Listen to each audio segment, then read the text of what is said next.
Hey folks, so I was going to record this video on like a fresh run, but I don't know how long this run's going to go and I want to try and get this video sorted for you.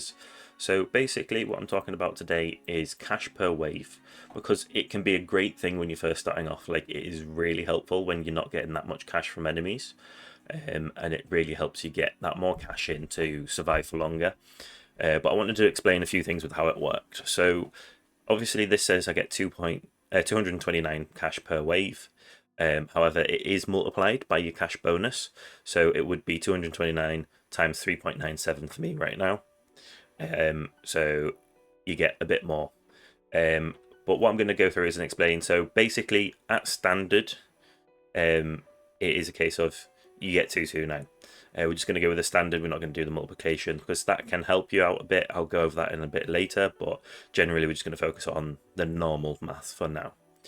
So it is a case of the biggest reason why you want to be careful with this is because it is a foot gun at the end of the day. If you upgrade it too much in run, in the workshop, it's fine. It's an investment, but in run, it is a case of it can be a foot gun. And I'll explain why right now. So right now at 229, every time it goes onto a new wave, I get 229 full stop.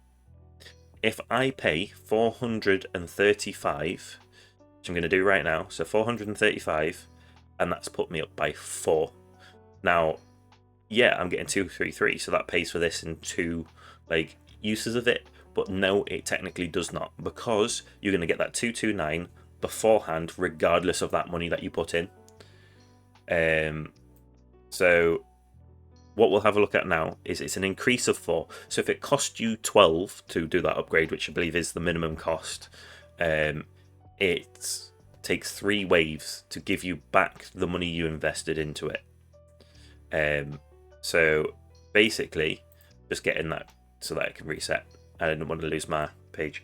Let's say, because we know it goes up by 3, if we were to spend this 471 right now, it would take us basically 118 waves to get that cash back to the point where it's actually useful that we bought that. So if you can't survive 117 waves after you pay this 471, there is no point in actually paying for that. It's giving you less cash for the rest of your run rather than more cash. Now, as I said, cash bonus is taken into account as well. So what we'll do is we'll quickly do this as a math equation. We won't press the wrong button. I've got my mic literally in the way of my number pad, and I just forgot where everything was. So times 3.97, nope, 7, and then equals. As you can see, that does take that down to 30 waves, so that's not so bad, right? 30 waves, if I can survive, I do at least start making money off that investment. And that's something you've got to be really careful of, right? So yes, cash per wave is great to start off with, but think about it in the way of I'm getting 233 per wave every single time, whether I spend this 471 or not. So the 471 just gives me an extra 4. How long is it going to take for me to pay that off? Is it worth it? Am I going to still be alive at that point? And that's really all I wanted to go over with this. It's a really quick video. Just please be careful with cash per wave at the beginning. Don't get carried away with it. It could detriment your runs more than it helps.